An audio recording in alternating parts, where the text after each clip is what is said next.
This is Optimal Health Daily, episode 1011. Calories Out. How does your metabolism burn calories?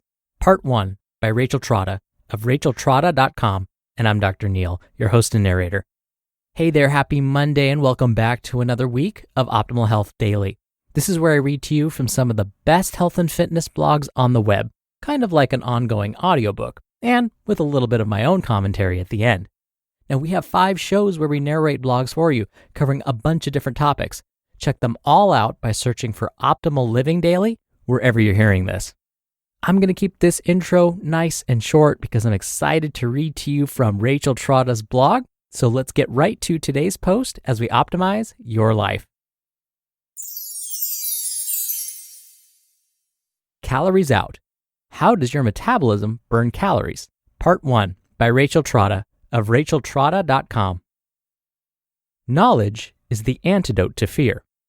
My priority in my work with clients is that they not only achieve their goals, but also that they become intelligent information consumers and critical thinkers.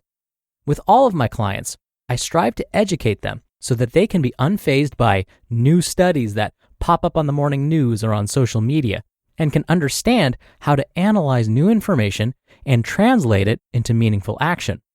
This is because many nutrition and fitness headlines, whether on social media or on the morning news, play on fear. Fear and worry thrive in an environment of innocent ignorance. Education, on the other hand, is empowering and makes individuals mentally strong and resilient. In other words, the magical antidote to fear is knowledge. This is especially true when it comes to weight and health-related information. Weight loss-related marketing and advertising is abundant, and when we are not knowledgeable about how and why metabolic processes function the way they do, we are more susceptible to fear-inciting advertising, journalism, and media. We are more vulnerable to clickbaity links leading to garbage information or products. Sometimes, we're even prone to make neurotic decisions about our health, like dieting too hard or taking questionable supplements to help us lose weight faster. On the other end of the spectrum, misinformation about metabolism can simply lead to complete inaction. Feeling that something is wrong with you or that your metabolic rate is somehow too slow or even damaged for whatever reason can result in a total lack of troubleshooting solutions and experimenting with lifestyle changes. It's just too hard. At either end of the spectrum is fear and frustration, and possibly poor health. Knowledge, education, and critical thinking, on the other hand, short-circuit frustration and failure, and pave a path to effective action, authentic confidence, and lasting results. I love talking about metabolism with my clients because it empowers them to make sound decisions for their bodies and ignore hyped-up, fear-based media. So, I'm going to be exploring the topic of metabolism, inside and out. So let's start with calories out. Burning calories. The first thing you must understand about calories is how and why they burn. When you burn calories, you are experiencing a chemical reaction in your body. It is, put simply, your body using the energy stored in calories, either from stored fat cells or incoming food calories, for fuel. The heat, which has coined the term burn, is the chemical reaction that takes place when your body converts calories into actual energy expenditure. When you are taking in less food than your energy needs on a regular basis, your body begins to mobilize the calories stored in body fat to make up the difference in fuel, which results in fat loss. And no, you can't target fat loss on your abs by doing crunches or on your butt by doing squats. Fat loss happens from all over the body in ways that tend to be predetermined by your genetics. Another way to look at metabolism is to simply call it energy needs. It's like a budget. Let's say your house costs $1,000 per month to rent or own. Your house requires $1,000 of energy from you. If you can't get that $1,000 from your monthly income, let's say you only make $800 per month, you must dip into your savings to pay your mortgage. That's how fat loss works. If your daily food intake is not enough to cover your energy needs, your body will dip into savings or calories stored as body fat to make up the difference.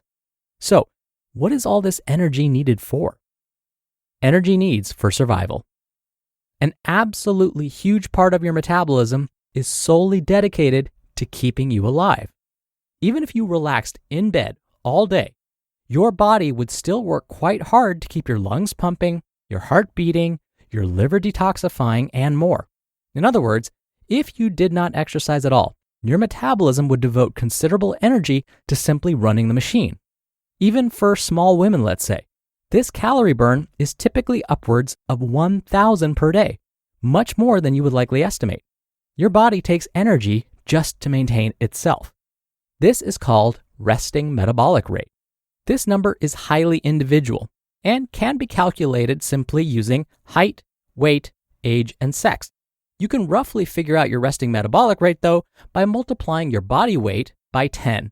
Say you weigh 150 pounds, multiply that by 10, that equals 1,500 calories per day that you burn at rest.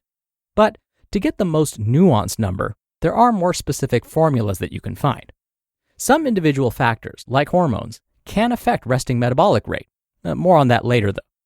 However, there are two more extremely important ways that your body burns calories that you can either indirectly influence or directly control to increase the daily calorie burn of your metabolism. To be continued. You just listened to part 1 of the post titled, Calories Out: How Does Your Metabolism Burn Calories? By Rachel Trotta of racheltrotta.com. I'll finish up the rest of this post for you tomorrow, and I'll have my own comments at the end. But first, if you're anything like me, dental insurance isn't something you think about a lot. However, without it, an unexpected emergency can turn into a costly dentist bill that you weren't planning on. Like one time, a tooth infection woke me up in the middle of the night without warning.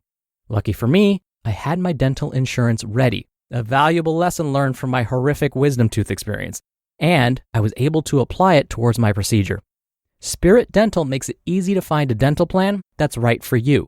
With other providers, you could run into high deductibles, long waiting periods, and expensive procedures might not even be covered. Spirit's trusted plans include guaranteed acceptance, no wait period for major services, a $100 lifetime deductible, and coverage for major services like dental implants, crowns, and bridges.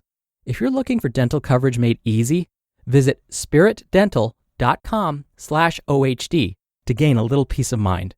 That's spiritdental.com/OHD to get a quote in about 60 seconds. spiritdental.com/OHD. And I have that linked in this episode's description. Dr. Neil here for my commentary. I loved Rachel's budget analogy to explain calories in and calories out. Genius. I'm totally going to borrow that when explaining metabolism. And as Rachel mentioned, when we think about metabolism, we often think of it as something we have zero control over. But as Rachel so eloquently put it, this is simply not the case. We do have control over it. This is because metabolism is simply referring to calories burned in a day. Don't you have control over how many calories you burn in a day? Absolutely. How we move and how often we move burns calories.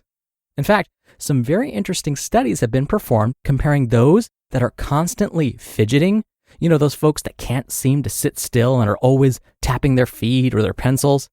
And they compared these fidgeters to those that don't fidget as much. And they found that when it comes to calories burned, those that fidget more often burn up to 2,000 more calories a day. So, even small movements performed consistently can lead to a higher metabolism or more calories burned. In fact, Rachel's going to discuss this further on tomorrow's show, so I won't steal her thunder and go into any more details here. And that'll do it for the Monday episode. I hope you have a great start to your week, and I'll be back here tomorrow to finish up this post and where your optimal life awaits.